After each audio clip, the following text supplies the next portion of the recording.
Langsung ke talim Putu Rohani Ramadan. Assalamualaikum warahmatullahi wabarakatuh.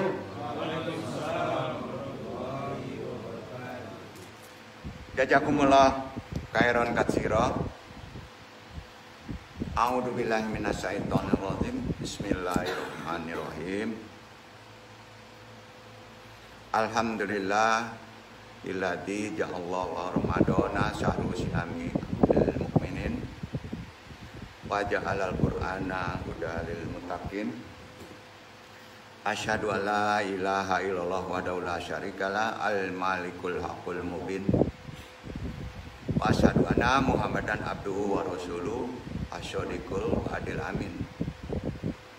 Allahumma wa sallim wa barik wa ala sayyidina wa maulana Muhammadin afdalil khalqi ajmain wa ala alihi wa tabi'i ajmain wa ma tabi'ahum bi asani ila yaumidin. Subhanallah ilma lana illa ma 'allamtana innaka antal alimul hakim. Berdoa kita, Rabbi shrah li sadri wa yassir li amri wahlul 'uqdatam min lisani yafqahu qawli. Ya Allah, mudah-mudahan pentaklim juga yang ditaklimi dimudahkan, dilancarkan segala urusannya, taklimnya maupun amanah-amanah amalan kita. Nawaitu syamaqadin an adai fahri syahri Ramadana adisyanati lillahi ta'ala. Doa penutup Ramadan 29-30. Bismillahirrahmanirrahim. Allahumma ghashini bihi birahmati warjukni bihi taufika wal ismata wa tahhir qalbi min goyahi bi tumati ya rahima bi ibadihil mukminin. Allahumma ij'al syami bihi bisyukri wa qabli ala matardahur wa yarlahi rusuli muhakamatan wuruhu bil usulihi bihaqi syahidina Muhammadin wa alaihi at-tahirin walhamdulillahi rabbil alamin. Ya Allah, lingkupilah majlis ini, seluruh ikhwan di sini termasuk muslimin muslimat di bulan ini dengan rahmat-Mu. Anugerahilah taufik dan penjagaan-Mu ya Allah. Sucikanlah hati ini dari benih-benih fitnah dan kebencian. Wahai yang Maha Pengasih terhadap hamba-hambanya yang beriman. Ya Allah, terimalah puasaku di bulan ini dengan rasa syukur. Jadikanlah puasaku ini mendatangkan keridhaan-Mu, keridhaan para Rasul-Mu. Engkau kuatkanlah furuh cabang-cabangnya, usul pokok-pokoknya, demi kebenaran junjungan kita Nabi besar Muhammad SAW beserta keluarganya yang suci. Segala puji bagi-Mu ya Allah, Tuhan semesta alam. Amma ba'du, langsung kita ke talim. Kita pahami judul kaji, pengertian futuh. Futuh beda dengan fitrah. Ya beda ya. Fitrah itu kembali kepada manusia. Ya. Kalau kembali ke suci repot, kembali manusia tapi bersih. Ya. Kembali kepada manusia, memanusiakan kembali manusia itu fitrah. Ya. Kalau fitrah dimaknain seperti bayi repot Pak. Logika kita nggak terima ya. Nah, karena kita sudah berkubang dengan amalan riyadhah Ramadan, kita menjadi kembali lagi normal seperti manusia tapi bersih gitu ya. Itu pengertian fitrah. Kalau futuh itu artinya menang. Perbedaannya itu terkait dengan Idul Adha atau Idul Fitri. Idul Fitri maksudnya. Jadi futuh ini terkait dengan Idul Fitri, penutup. Nabi itu setelah Fathul Futuh Mekah. Nah, ya, itu kan beliau ini berdomisili di Mekah sampai Idul Fitri. Ya. Jadi sudah dikuasai Mekah setelah beliau hijrah. Ya. Ada dua peristiwa besar pada Ramadan. Padahal di Ramadan itu tidak boleh perang, tapi pada perang Badar itu di bulan Ramadan antara tanggal 16 pertengahan. Kejadian sejarahnya begitu, dan sudah itu terjadi pula pada penaklukan Mekah setelah Badar, disebut Futuh Mekah. Ada perjanjiannya ya. Jadi begitu juga Ramadan. Kalau kita sudah selesai, kita kan habis perang nih. Perang dengan apa? Rohani, hawa nafsu. Konsepnya harus menang. Itu disebut futuh. Kalau di rohani disebut terbukanya hijab, bersih hati, kolbun salim. Itu pemahamannya. Jadi memang beda dengan konsep syariat, tapi sejak kita memahami konsep rohaninya lebih fokus ke sana. Kalau di sini taklimnya ya. Secara bahasa, futuh itu artinya terbukanya kebenaran agama Allah. Jadi orang yang sudah Ramadan akan terbuka agama Allah itu. Jadi nggak perlu kita gembar-gembar lagi bahwa kita langsung beriman untuk 11 bulan ke depan, meyakini bahwa agama Allah itu pasti benar. Jadi tidak ada perdebatan. Itu pengertian futuh lebih tinggi daripada fitrah. Ya. Hal ini disebut sebagai kemenangan yang hakiki. Apa sih kemenangan yang hakiki setelah kita Ramadan? Yaitu Allah akan menunjukkan Islam yang sesungguhnya. Oh, kita kan udah Islam, tahu ini gimana secara hakiki Islam yang sesungguhnya. Seperti yang dibawa oleh Rasulullah. Bukan Islam yang dipikirkan oleh manusia. Selalu beda pendapat kan. Jadi itu pengertian futuh. Jadi futuh itu ada sangkut pautnya dengan yang disebut penekanan kita kepada hakiki bahwa Islam itu pasti benar. Gak perlu lagi ceramah. Itu kemenangan kita setelah kita membersihkan rohani. Ya, maka kita orang yang sudah futuh itu gak perlu dengerin dakwah gitu. Konsepnya. Karena kita udah futuh gitu ya. Karena menang. Pengertian menang kata Allah, futuh di sini terbukanya kebenaran Allah. Ya. Kalau sudah terbuka kebenaran Allah, kan terbuka hijab kita. Gak mungkin kita melakukan pikiran kita, mendengar kaji yang lain, amalan ini, nggak perlu, ya. Karena kita sudah terbuka. Itu disebut, ada yang disebut kasyaf. Jadi futuh ada kaitannya dengan kesana dan kaitan dengan fitrah, kesucian. Ya, kesucian itu sering kalau secara syariat dijabarkan kepada konsep materinya. Seperti bayi, memang betul, tapi lebih cenderung kepada konsep rohani, bersih hati, ya, qalbun salim, itu fitrah. Jadi fitrah itu nggak mungkin kita jadi malaikat kan, nggak mungkin jadi bayi kan. Arti kata memanusiakan kembali karena kita sudah bersih, memanusiakan kembali kepada manusia yang diinginkan oleh Allah. Nah. Insya Allah kalau kita sudah sampai titik terakhir, ada kaitannya dibukanya hijab, nanti kaitan futuh ini, Fathul Makkah ini setelah berperang, terbuka Lailatul Qadar. Makanya orang-orang tarekat membaca Lailatul Qadar di akhir. Kalau syariat di awal dan pertengahan. Ya. Di akhir ganjil. Ya. Sekarang kita masuk ganjil tuh, bro. Kalau Senayan kita Idul Fitri, ya, ganjil kita 29 hari Ahad. Kita jangan kejar itu, tapi insya Allah kita mendapatkan futuh. Itu disebut Lailatul Qadar. Setelah kita Yaum Badar. Jadi Yaum Badar, perang rohani, ada kita akan mendapatkan terbukanya qadar kita. Itu makna yang sesungguhnya sebenarnya. Jadi kita nggak taklid. Jadi kadang-kala kita taklidnya begini, kita mengejar-ngejar Lailatul Qadar secara materi, nggak mungkin ke situ. Konsep rohani dulu kita pahami, maka kita akan mengerti konsep materi. Ya, makanya kemarin kajiannya asbab kita bereskan. Insya Allah kalau ingin mendalami perkara kaji di sini, silakan kaji risalah Bandung yang sebelumnya kan, untuk menguatkannya kalau kebingungan. Jadi barang siapa mengendaki sampai akhirat, diwajibkan kepada mereka untuk juhud terhadap dunia. Amalannya gitu. Juhud ini bukan miskin. Mendaki kita sampai akhirat aman, menang.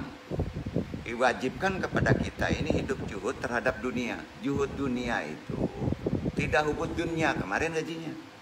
Sederhana dengan dunia. Walaupun kita harus mengambilnya, tapi tidak berlebihan dan tidak serakah, kan gitu. Barang siapa mengendaki Allah,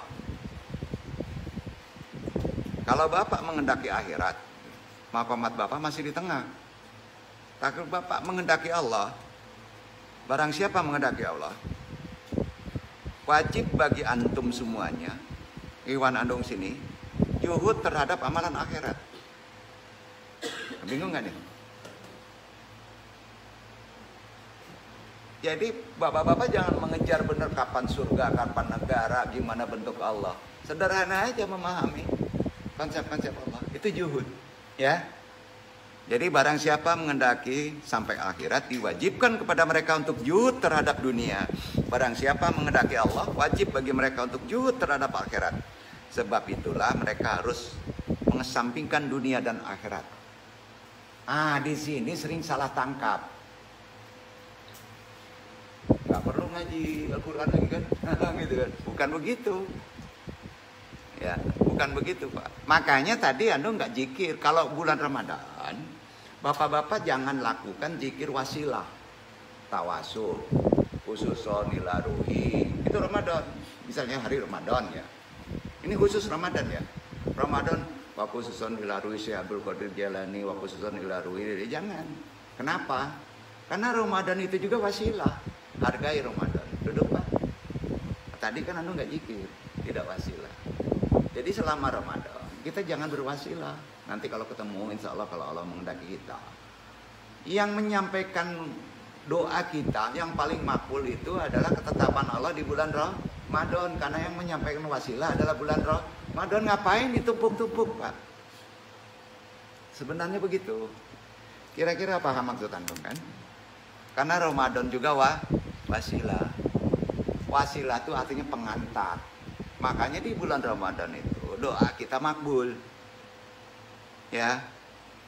Jadi doa yang langsung kepada Allah di bulan Ramadan boleh. Ya. Tapi pengetahuan terima kasih kita harus ada salawat. Betul kan? Kepada Nabi. Jadi Ramadan itu lebih cenderung sebelum kita melakukannya. Kita sebelum masuk Ramadan, jangan bulan Ramadan kalau jarak kubur, karena itu wasilah. Sebelum Ramadan, baru jarak kubur. Karena jarak kubur kan wasilah. Kalau kita mendoakan ibu bapak kita, mengirim Al-Fatihah kepada ibu bapak kita, kalau kita mengirim Fatihah kepada guru-guru kita, maka doa kita juga terbantukan untuk sampai kepada Allah. Tapi pas masuk Ramadan, nggak perlu lagi begitu. Langsung aja minta kepada Allah, karena Ramadan itu menyampaikan langsung kepada Allah. Karena Ramadan itu adalah agen Allah untuk bisa sampai kepada Allah. Duduk ya. Itu semua ada di hadis. Nah ini harus Anda sampaikan dulu. Jadi kenapa ya Anda nggak zikiran ya? Nggak manakiban. Udah tahu ya, kita menghargai ketetapan Allah. Ramadan itu di atas manakib, di atas tawasul, bahkan di atas apa yang disebut salawat. Sepakat ya? Itu maksudnya. Tapi tetap salawat pakai. Karena kita tahu ilmu ini juga dari salawat Rasulullah SAW. Ya. Jadi bertanya tadi, kenapa nggak zikir? Karena siapa aja boleh mimpin zikir di Ramadan.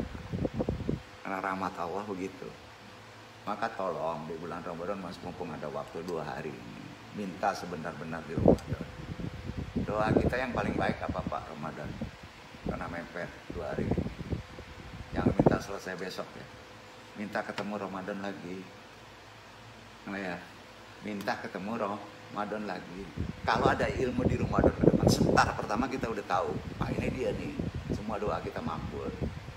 Maka kita sungguh-sungguh di Ramadan itu untuk berdoa ya, karena doa yang makbul adalah penuh barokah di bulan Ramadan. Jadi sekali lagi ini sampaikan, khusus untuk orang-orang tarekat kali ini di share, kurang menghargai kita dengan ketetapan Allah. Tamu Ramadan datang kepada kita, kita memakai boncengan mobil yang lain.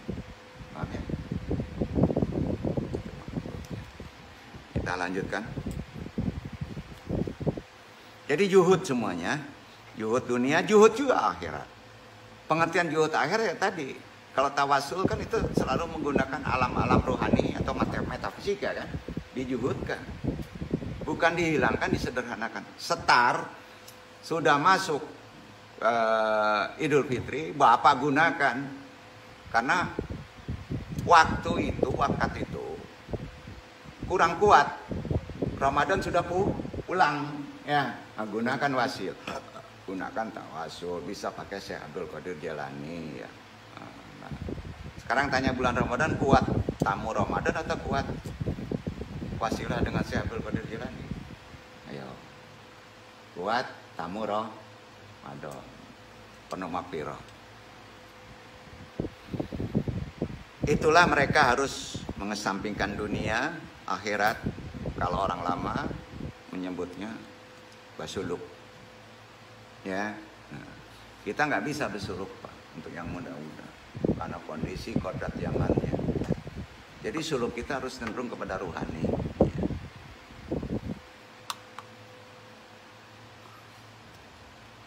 Kalau kita mau mengesampingkan akhirat untuk bisa bertemu dengan Allah, dibolehkan. Yang disampaikan di luar.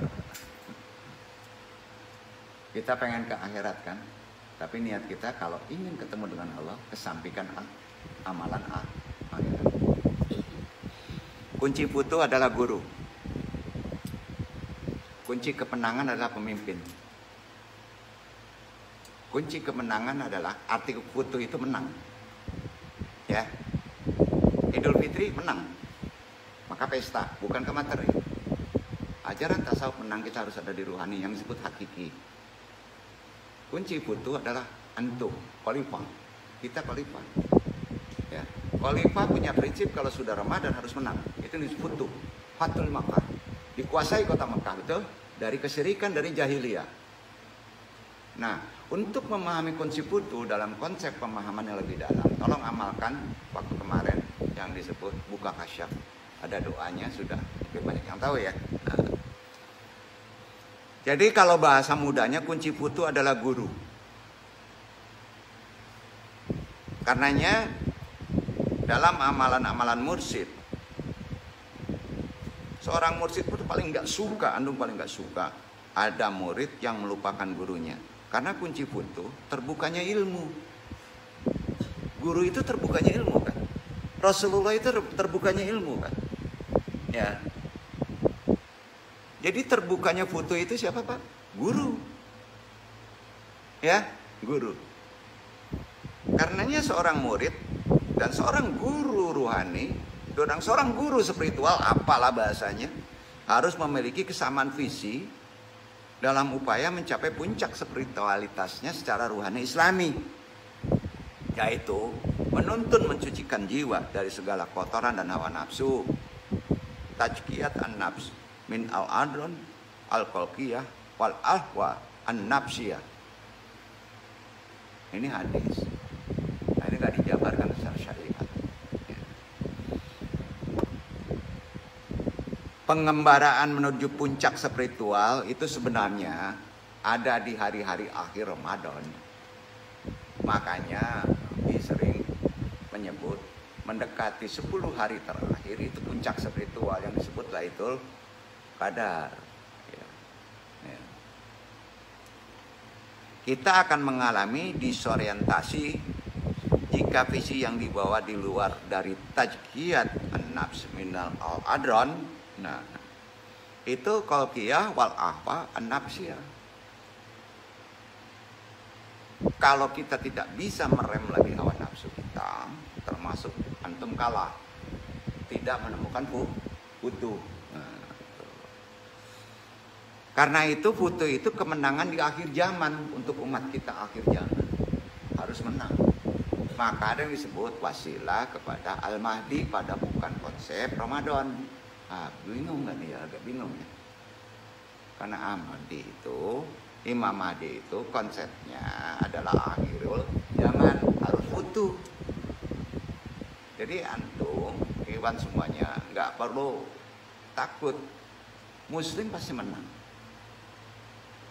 Pasti menang. Ya.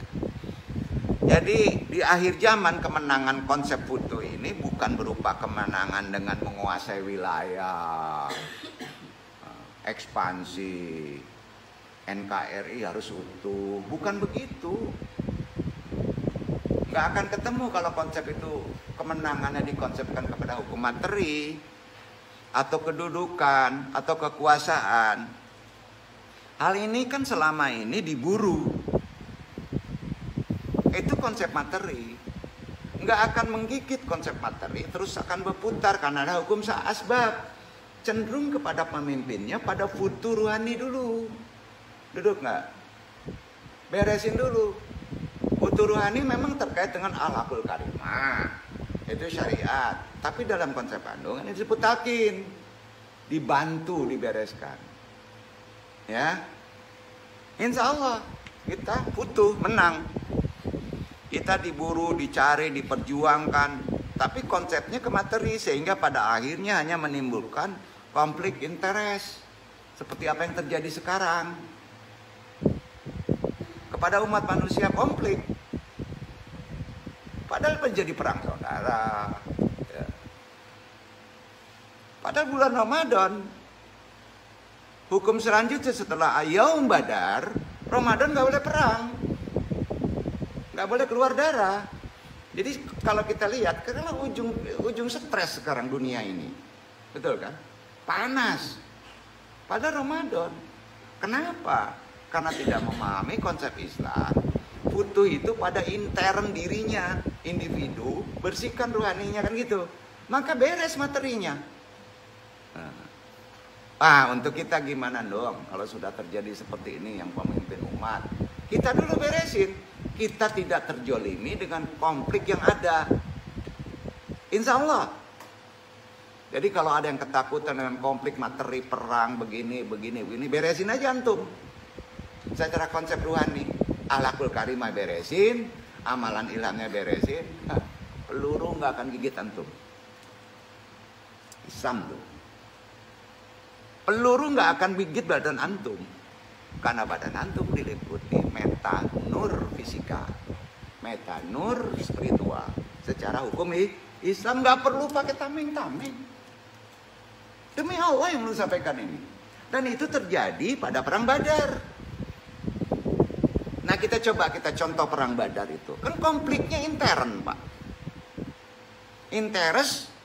Konflik interest, daerah lokal. Satu suku kan. Betul kan? Rusia gimana? Konflik kan intern. Indonesia juga ada konflik intern kan? Untuk mengamankan itu gimana? Contoh perang Badar gimana? Sampai bisa menaklukkan Fathul Makkah.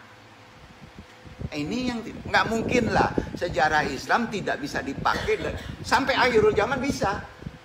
Itu yang korelasi kita kalau terjadi begini kita harus jeli.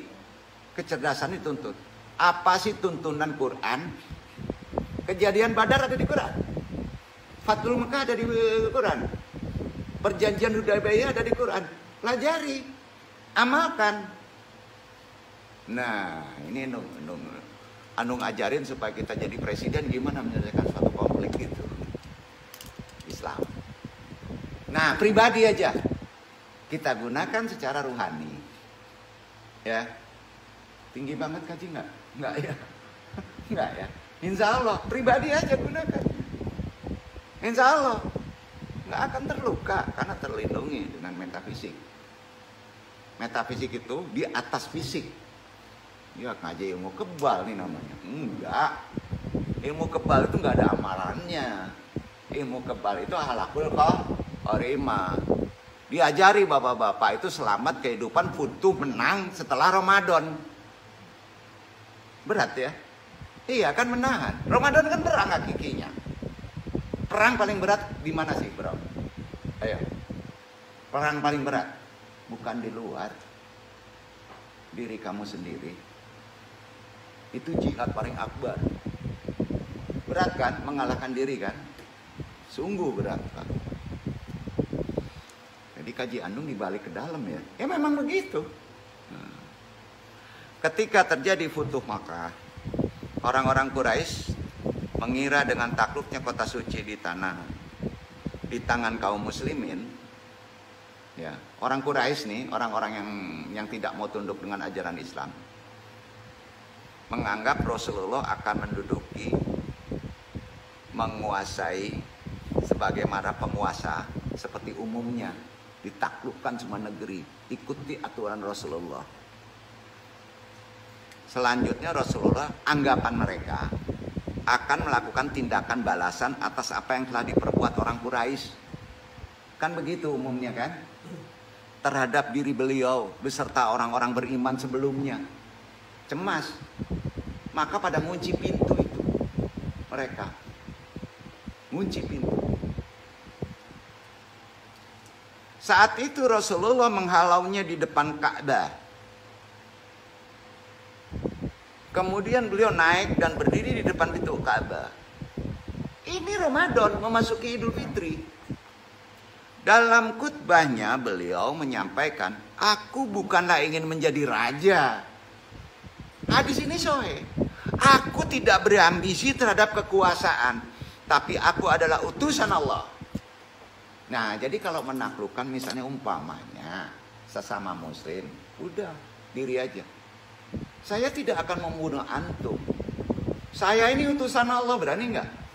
Ya benar, kita ini utusan Allah, khalifah. Ayo. Oh saya ini jenderal, jangan macam-macam antum. Nah, salah, berani nggak nyebut? Saya ini wali Allah. Lah betul, memang antum laki-laki itu wali Allah.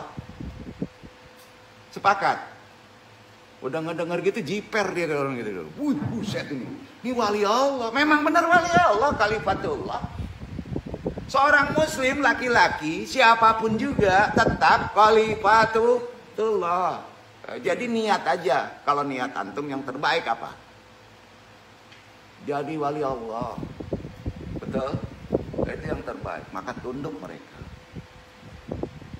Oh dia kan nabi. Lah kita juga bisa mencontoh nabi. Warisatul anbiya.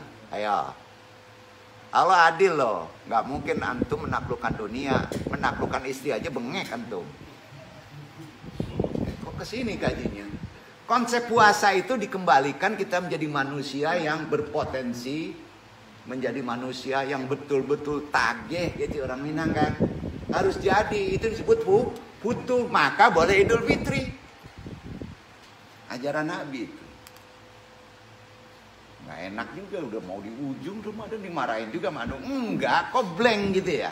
Kok blank ya. Udah deh besok pede ya. Terkait kemenangan itu kan kita yang tahu. Kemarin bolong nggak puasanya nih. Nah, gitu kan. Nah, maka kita pede. Maka berdoa aja. Puasa ditemukan lagi di tahun depan. Supaya kita bisa menang lagi butuh untuk kehidupan 11 bulan. Coba dibuka surat An-Nasyr. Tunjukin gandung surat An-Nasyr, surat berapa? Berapa ayat? Kasih tahu dulu Anda.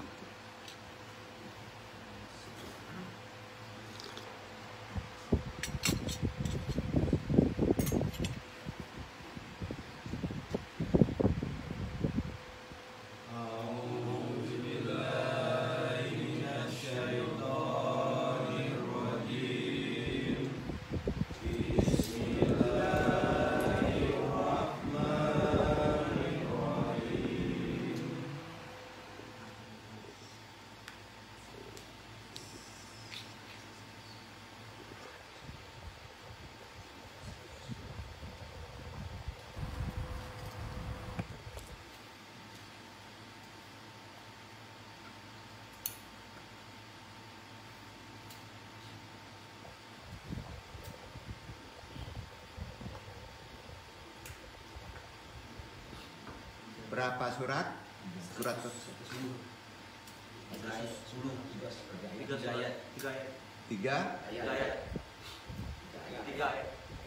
tiga ayat baca semuanya.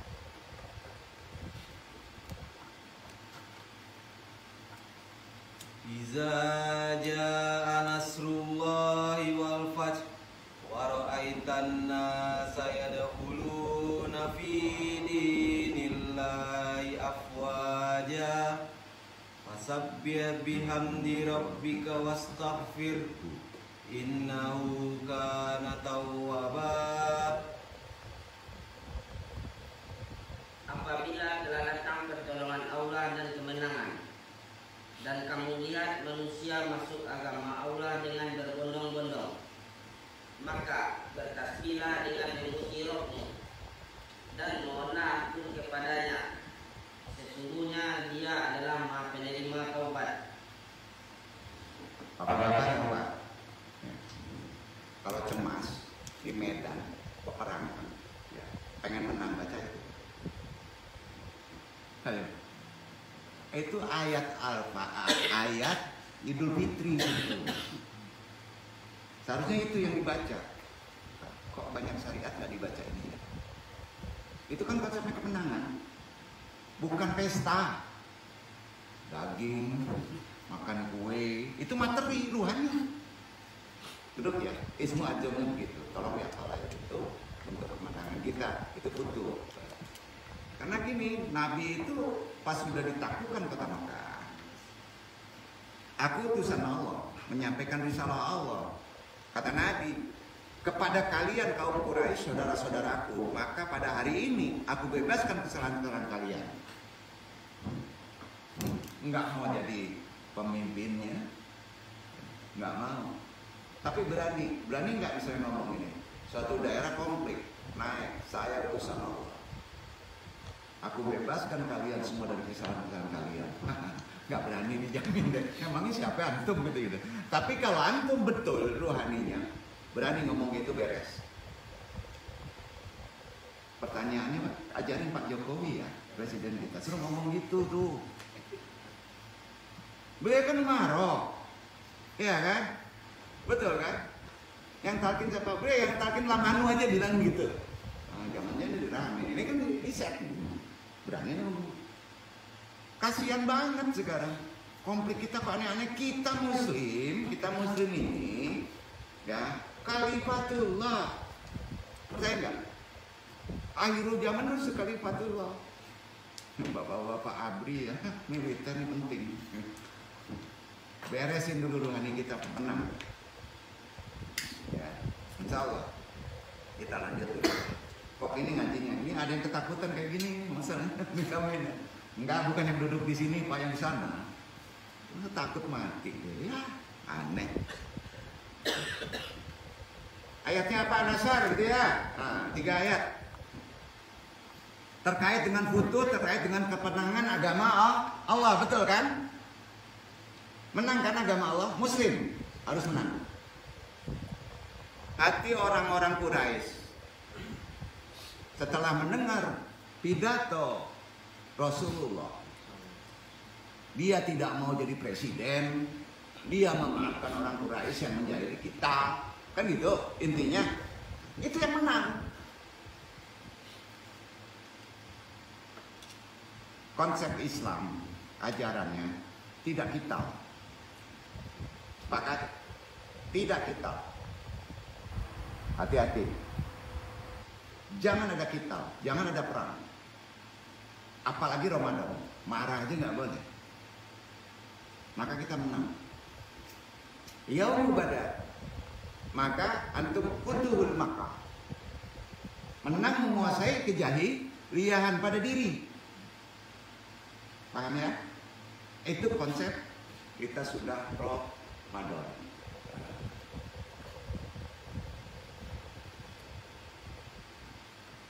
Hati orang Quraisy yang terbuka dalam menerima ajaran Islam ini akhirnya terbuka. Kasyaf.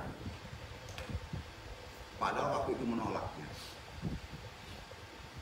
Akhirnya ajaran Islam menang. Kemenangan yang hakiki. Kemudian Allah memerintahkan untuk bertasbih. Apa tasbihnya?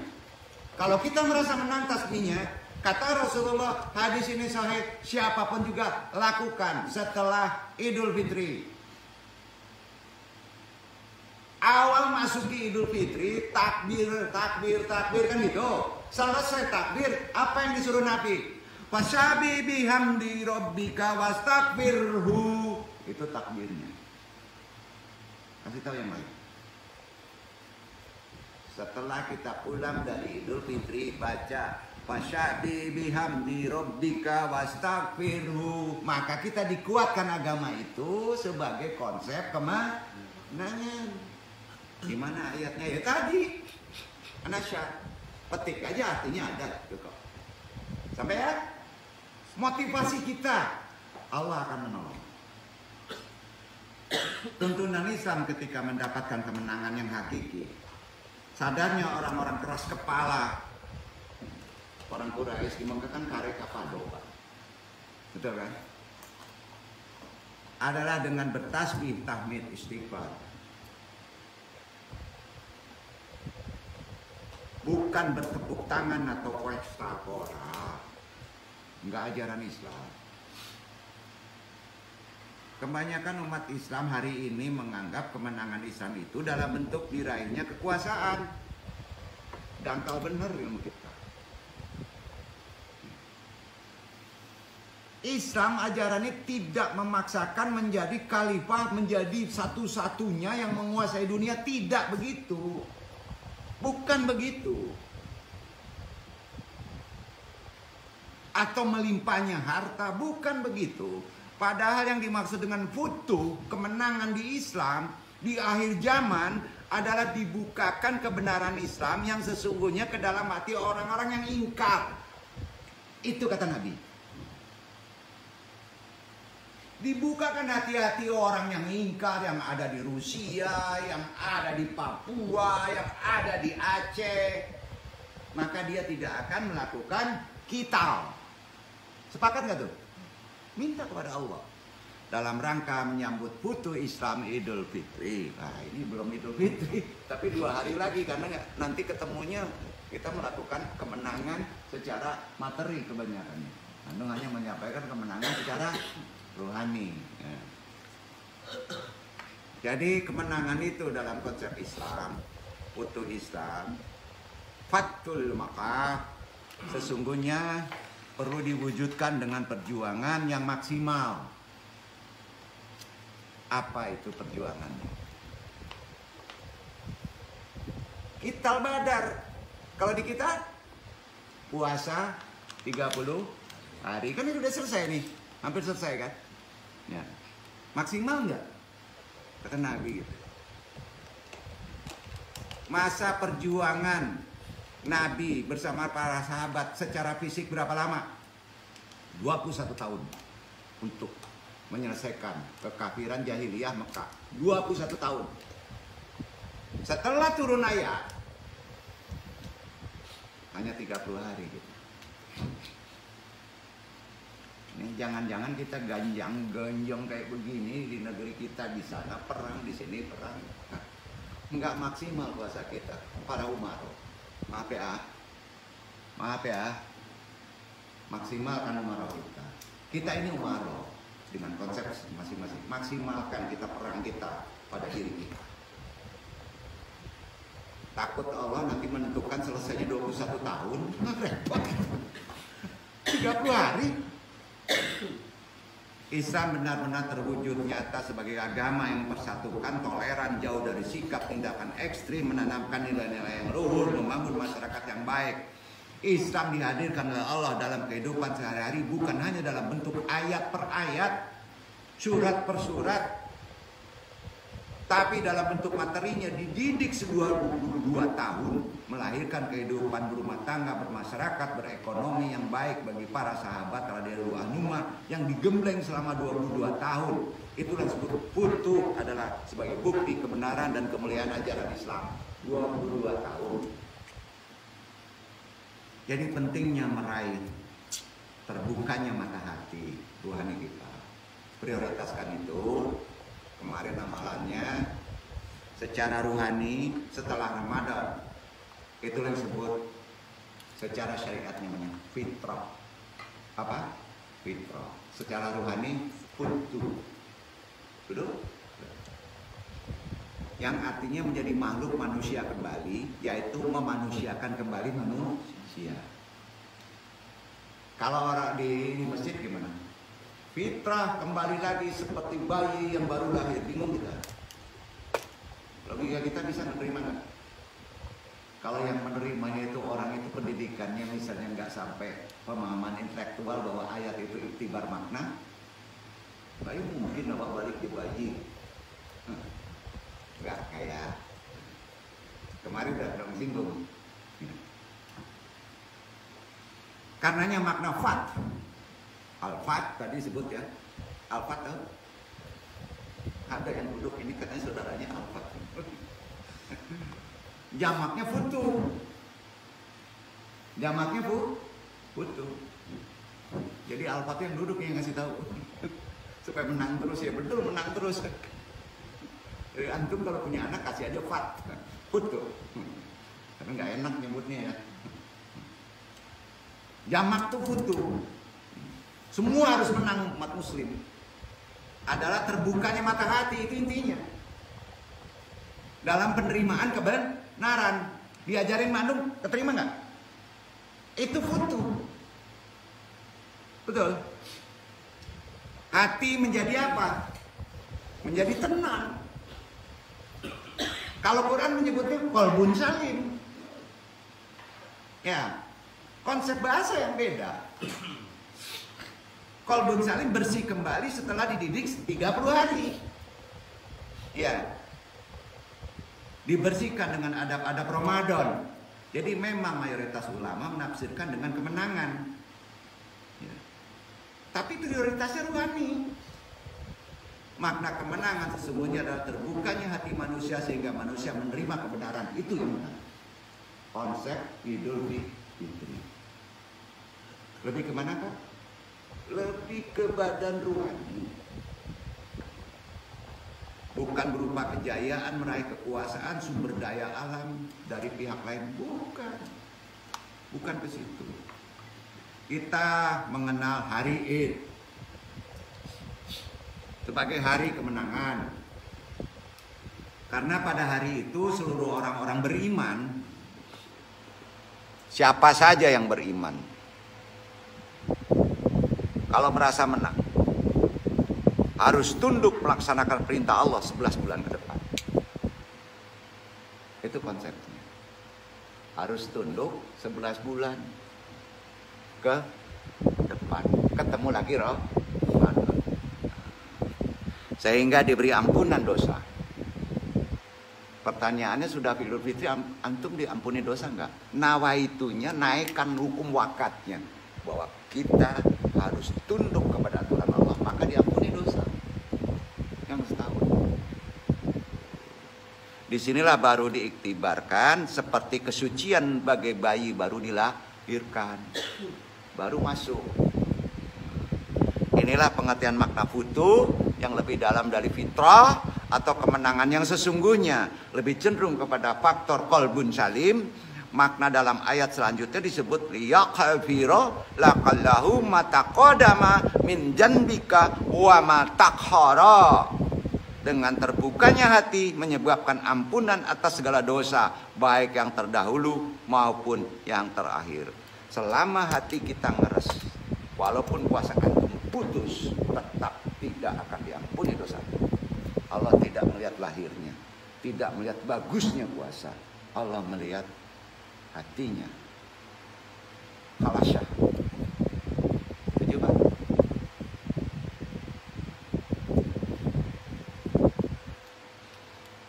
Jadi nilai spiritual kita sudah paham ya? Bukan nilai materi yang diidam-idamkan banyak orang, bukan? Ya. Jika hati tersambung, maka gerak-gerik kita di bawah keinginan Allah. Itu tasawuf. Kalau hati kita sudah bersih, dijamin pasti tersambung pada Allah. Maka gerak-gerak kita di bawah keinginan Allah. Antum mau nyebur dibelokin, tidak nyebur. Nggak usah dipikirin. Sebaliknya jika tidak tersambung pembawaan gerak-gerik kita kepada hal-hal yang buruk, konsep hukumnya begitu. Pasti ada hak bebas. Karena kita makhluk yang disebut makhluk mempunyai hawa dan nafsu. Mata, telinga, lisan, tangan, kaki, hatinya akan bergerak kepada hal-hal negatif kalau tidak tersambung kepada Allah. Maka kunci ilmu ruhani pada konsep Islam itu turunan diferensi rukun ihsan. Jadi Ramadan itu diferensinya rukun ihsan, bukan rukun iman. Duduk gak? Rukun ihsan itu menyambung hati kita kepada Allah. Kalau sudah tersambung, sholat kita merasa dikontrol oleh Allah. Iya. Ini teori nih dong. Tunggu dulu, amalannya ada. Ketika umat Islam pada abad 1 Hijriah mengalami fitnah, setelah wafat Nabi Muhammad SAW, sahabat-sahabat utamanya juga terbunuh. Setelah masa itu, orang yang sungguh-sungguh beribadah kepada Allah tidak merasa cukup dengan qala wakila. Katanya, tidak qala wakila, tidak. Namun perlu adanya bimbingan penerus-penerus. Seperti kita ini sebagai pewaris Nabi. Mereka merindukan zaman Rasulullah kembali, di mana seluruh gerak-gerik para sahabat berada dalam pantauan Rasulullah. Rasulullah SAW membimbing para sahabatnya di segala aspek, baik di pasar, berkebun, di rumah, maupun peperangan. Betapa Islam itu bersifat ajarannya aplikatif, praktek, tidak teori. Rasulullah itu nggak dakwah aja, Pak. Tidak. Rumah tangga dia lihat. Betul kan? Khalifah dilihat makan nggak antum. Kalau mau sedekah lihat. Betul nggak dia betul ada. Bila perlu lihat sampai dapur. Setuju, Pak? Maka derajat sebagai wali Allah udah nempel deh. Kalau udah nempel, antum dikasih kekuatan. Gerak antum pasti berdasarkan keinginan Allah. Udah deh, jangan ilmu aneh-aneh dikaji. Betul kan? Itu aja. Udah mulia. Ya, makanya suruh perang. Bahayanya kan diri kita sendiri, hawa nafsu kita. Ramadan. Jadi berdoa. Kalau kita belum sempurna, belum sungguh-sungguh, pas masuk Ramadan ke depan, insya Allah antum kontrol lagi tiap tahun. Kalau mungkin nggak benar, udah nggak usah ngaji. Kan harus ada makomat, harus naik. Nah ya, ngaji terpaksa gak kayak gini-gini, nggak apa-apa. Kalau wakilah jangan katanya-katanya. Adanya pembimbing, ya seorang guru bertanggung jawab loh, bukan setelah dakwah. Justru yang paling besar selesai dakwah. Mau anda kontrol terus? Mau nggak? Mau? Lari antum ke ujung dunia anda kontrol. Mulai tahun besok awas. Gawat kehidupan sekarang, gawat. Mau di hutan kek, mau di mana kek, jangan khawatir. Itu disebut bai'ah. Ada kekuatan ikatan bermajelis. Ya, harus. Begitu juga Nabi. Betapa Islam ajarannya itu kan aplikatif. Tidak cukup dengan teori, tapi membutuhkan figur pembimbing yang perlu menjadi idola yang dicontohkan. Betul? Lalu dengan kondisi tersebut, apa yang dilakukan oleh orang-orang pencinta kebenaran yang ingin beribadah dengan tulus? Satu, langkah pertama untuk kehidupan sekarang. Nggak perlu panjang-panjang, hanya 3 langkah aja ya. Karena kita akan memasuki kemenangan. Kemenangan banyak kue, kemenangan baju baru. Bukan ke situ, bro. Ya, bukan. Langkah pertama, membersihkan jiwa dari penyakit-penyakit batin berupa hubudunnya. Mengingatkan lagi.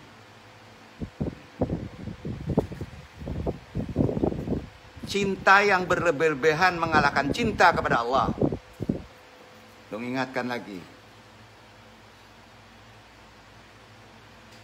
Jangan kalah. Tetap yang kita Allah dan Rasulnya. Inilah yang nama penyakit materialis. Sudah ada Pak? Di sini nggak ada Pak, di sana. Ya. Sehingga segala-galanya diukur dengan harta. Karena hatinya dipenuhi oleh kecintaan kepada dunia. Inilah kata Nabi ditunjukkan. Nanti umatku ada penyakit yang berbahaya. Hubudun dunia. Itu penyakit yang paling berbahaya. Bukan kanker, bukan stroke, bukan jantungan bro. Urusan mati itu ada kadarnya. Nggak perlu takut. Ya kan? Jangan hubud dunia. Ada yang bernama, ingat, ingatkan. Bukan hubud dunia ada. Yang paling gawat. Huburi asyah. Apa itu? Cinta kepada kekuasaan, cinta kepada jabatan, takut kalau nggak duduk, takut kalau dipecat, hantu namanya itu. Wah, sorry, kita udah puasa, kita bakal mati kan? Itu hilang nanti, beresin aja hati kita. Seolah-olah dengan jabatan bisa mendapatkan apapun yang diinginkan, udah nyasar ini, nyasar itu hubud dunia. Huburi asyah. Kata Nabi itu. Ada penyakit takabur. Merasa besar, tinggi. Apakah ilmu, jabatan, status sosial, ketampanan, keturunan, nasab, penyakit-penyakit batin semua ini. Sangat ditakutin oleh Nabi kepada umat yang akhirul zaman. Akan mengganggu, menjauhkan diri kita dari Allah. Resikonya itu. Ini pernah disampaikan bagaimana ajaran dakwah Nabi Musa alaihissalam sebelum Nabi Muhammad di muka pintu Ka'bah. Dakwahnya gitu. Dakwahnya kayak tadi. Ini benar, ini hadis. Sebelumnya Nabi Musa kepada Fir'aun, perhatiin sama konsepnya. Beda waktu. Penguasa jolim, jahat, sewenang-wenang terhadap rakyatnya kan. Fir'aun.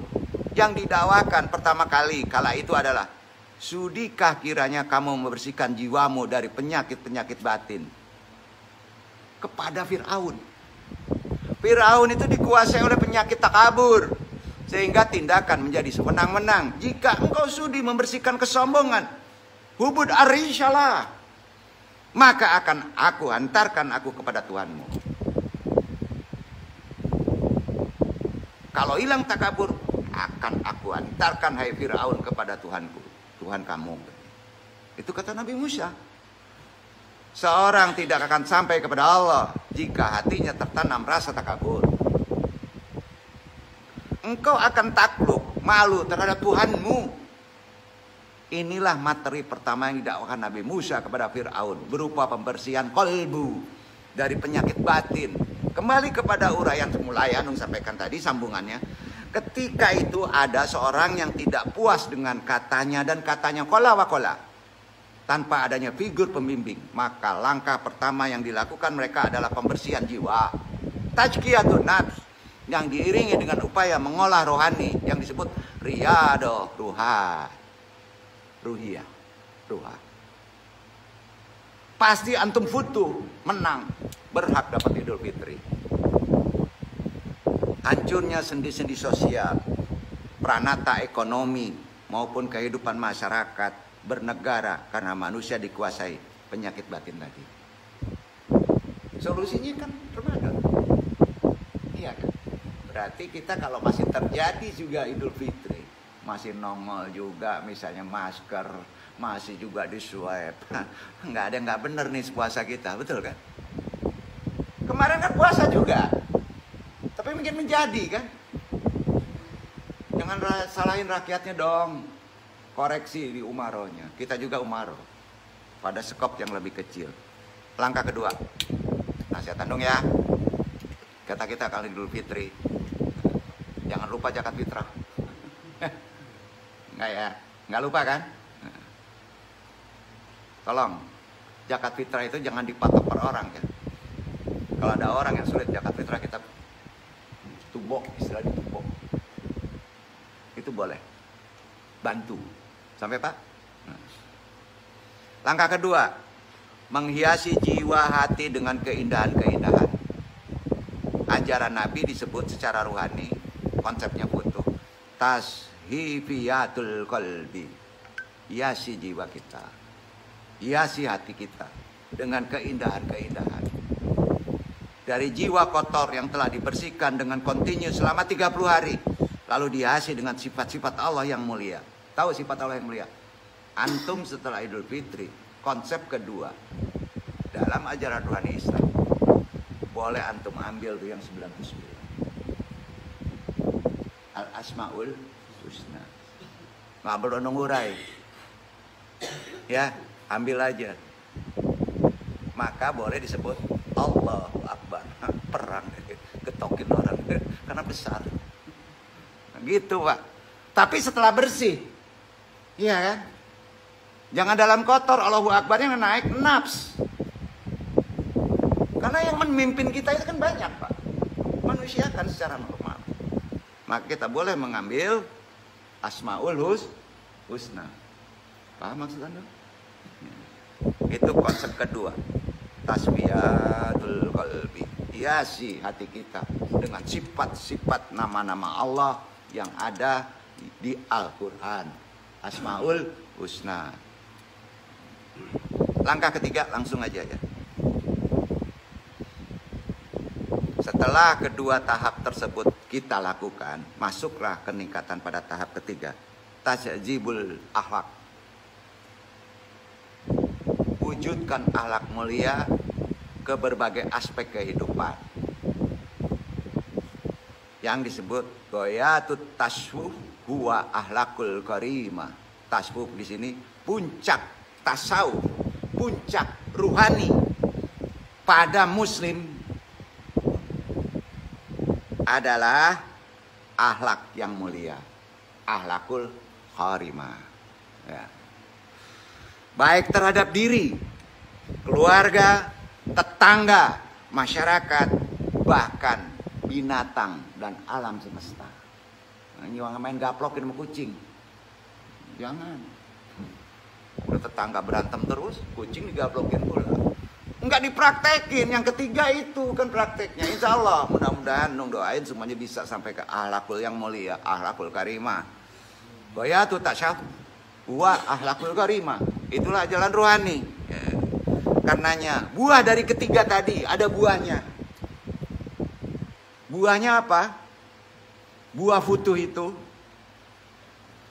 sebagaimana yang diterima Rasulullah SAW. Inna fatahna laka fatan mubina. Sesungguhnya kami telah memberikan kepadamu kemenangan yang nyata. Itu kata Allah. Insya Allah antum menang. Jika hati kita masih tertutup juga, berdoa aja minta ketemu Ramadan lagi. Kalau tertutup juga melaksanakan perintahnya, koreksi lagi Ramadan kita kemarin. Insya Allah, Allah pun tidak akan merespon. Kunci Ramadan di situ. Mumpung ada 2 hari. Jadi Anung sampaikan nanti untuk 2 hari ini, 2 hari lagi kalau nggak salah ya. Amalan yang mesti kita amalkan, kita pahami dulu konsep perang Badarnya ya. Perang Badar sendiri terjadi di bulan Ramadan. Tahun pertama umat Islam diwajibkan berpuasa di dalamnya. Mengenai hari tanggalnya, ulama beda pendapat. Hari tanggalnya beda pendapat. Sebagian ulama berpendapat karena waqa'atu badaru yauma tis'ah asyar min syahri Ramadan. Perang Badar terjadi di hari ke-19 bulan Ramadan. Hari ke-19 bulan Ramadan. Pintu di situ kalau kita amalkan itu mulai menurun, kalah, banyak yang kalah. 19. Lihat aja sekarang. Udah yang bau tanah semua yang di masjid kan. Udah udah tahu itu. Ya, Nabi itu udah tahu, udah dibaca. Dilihat dari konsep sejarah perang Badar. Terjadi kebanyakan ulama begitu. Hari ke-19, Pak. Riwayat lain mengatakan begini, annau kata Badar kanat yaumal jumu'ah syahibah syab'asyarata min syahri Ramadan. Perang Badar terjadi di hari Jumat pagi hari ke-17 dari bulan Ramadan. 17 hari Jumat. Nah, itu banyak yang kalah. Hal ini menunjukkan bahwa puasa Ramadan disyariatkan 1 bulan sebelum perang Badar terjadi. Banyak riwayat perang Badar terjadi di bulan Ramadan, sedangkan syariat wajib puasa turun di bulan Sya'ban. Bingung? Enggak kan? Nah, karena itu Ja'far, ulama syariat menyebut ini. Tahun-tahun inilah seperti yang disebutkan di hadis tadi. Sesungguhnya puasa mulai diwajibkan di bulan Sya'ban dari tahun kedua. Ada banyak riwayat membahas persoalan ini, terutama pada hadis riwayat Al-Tirmidzi dari Sa'id bin Musayyab. Sesungguhnya ia ditanya soal puasa di waktu perjalanan. Lalu ia menceritakan sebuah riwayat bahwa Umar bin Khattab berkata, kami berperang bersama Rasulullah SAW di bulan Ramadan sebanyak 2 kali, yaitu perang Badar dan pembebasan Mekah, Fathul Makkah. Dan kami berbuka, tidak berpuasa di kedua peperangan tersebut. Antum kalau marah, kata hadis ini, jangan puasa. Antum kalau meninju orang, batal. Bentak aja nggak boleh. Itu ruhani. Dan dasarnya hadis ini. Duduk ya. Mudah-mudahan ketemu puasa besok. Pokoknya kalau marah gua batal. Udah, kata Nabi, makan saja. Lah ya hadisnya sahih.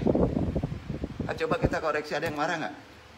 Mbak Buko aja ada yang marah kok. Mbak Buko nggak apa-apa. Karena kan disebut orang yang puasa sholat fardunya 3 kali.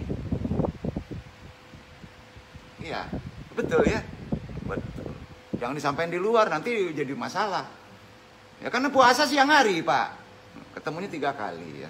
Betul kan? Itu kaku gini sih ya. Gitu. Jadi ada riwayat berikutnya ya. Dari Sa'id Al-Khudri radhiyallahu anhu, ia berkata, kami berperang bersama Rasulullah SAW pada tanggal 16 Ramadan. Di antara kami ada yang berpuasa, ada pula yang berbuka. Orang yang berpuasa tidak mencela orang yang berbuka, dan orang yang berbuka tidak mencela orang yang berpuasa. 2 riwayat ini terkesan kan bertentangan. Nah, kalau nggak paham ilmu hadis jadi kayak bertentangan. Begini maksudnya ya. Yang pertama menjelaskan apa yang benar-benar diamalkan Rasulullah.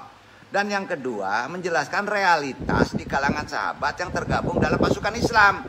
Hal ini bisa diidentifikasi dari riwayat hadis riwayat Muslim yang menceritakan ketika sampai di Qura al-Ghamim, nama tempat di antara Mekah dan Madinah, sebelum masuk ke Mekah, waktu penaklukan Fathul Makkah, kelelahan Rasulullah.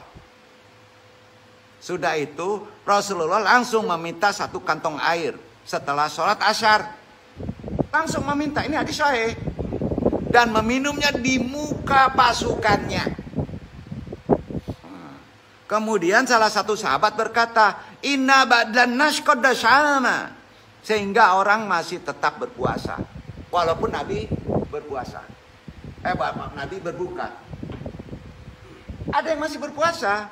Rasulullah menjawab, karena ada yang masih berpuasa, ulaikal usya, ulaikal usya, ulaikal usya 3 kali. Mereka itu yang masih berpuasa maksiat, maksiat, maksiat, kata Nabi. Ayo. Gimana? Kalau antum berperang, jelas-jelas di musuh ada di depan, antum nggak boleh puasa. Itu maksudnya. Jadi kalau bapak-bapak di sawah, ya, untuk anak istri itu perang Pak, konsepnya. Bapak jangan puasa, nanti anak nggak makan. Islam begitu toleran ajarannya. Dan ini ada hadisnya. Lu sampaikan kan ini kan? Walaupun wajib, tapi ada yang lebih wajib. Duduk Pak. Duduk. Fathul Makkah itu sangat wajib. Maka Nabi kalau masih ada yang berpuasa ditekankan ruksha. Ruksha itu enggak? Ada pengecualian. Ruksha. Hadisnya Tirmizi. Hadisnya Tirmizi. Ruksha atau ruksha? Pengecualian. Ya. Ulaika usya. Mereka adalah orang yang bermaksiat. Hadis ini sahih. Ini menunjukkan pentingnya menerima ruksha dari Nabi. Kini zaman kini di mbah YouTube, di kiai YouTube, Google perang. Ngaco. Kan betul kan? Mau jadi kesel dong ya? Enggak. Alhamdulillah kan sekarang nggak puasa. Gitu ya. Ruksha itu artinya keringanan. Itu hadis ruksha Nabi. Keringanan. Keringanan itu tentunya ada bisikan-bisikan ilham dari Allah. Dan tidak memberatkan diri sendiri. Sampai Rasulullah menggelari orang yang tetap berpuasa sebagai pelaku maksiat. Tentu saja tujuannya agar mereka semua berbuka. Dalam riwayat lain memerintahkan para sahabatnya segera langsung berbuka dengan tujuan untuk memperkuat diri saat menghadapi musuh. Padahal pas ke Mekah tidak perang. Tidak ketemu perang. Mereka udah ketakutan. Dengan apa? Dengan takbir. Jadi takbir mau masuk Idul Fitri berbeda dengan takbir setelah Idul Fitri. Takbir setelah Idul Fitri apa Pak? Surat tadi. Nah itu yang tidak diamalkan. Bapak pulang dari masjid dalam hati aja, kalau kenceng-kenceng ajaran sase belum.